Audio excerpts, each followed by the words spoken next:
All right, we are at the last week of the year, and I will tell you this, last week we ended the week at 2-month lows for mortgage rates.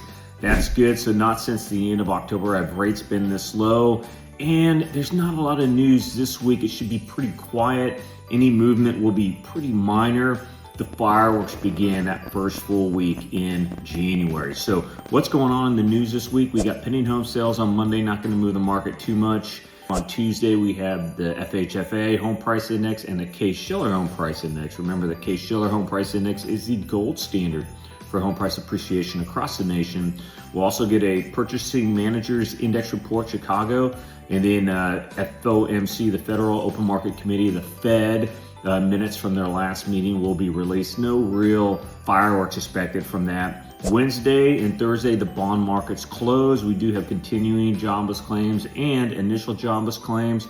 Again, in continuing claims, we are near 2 million. That is a kind of a big benchmark number for the total of people who remain on the unemployment rolls. Then on Friday, we actually do have one report coming out, the construction spending report.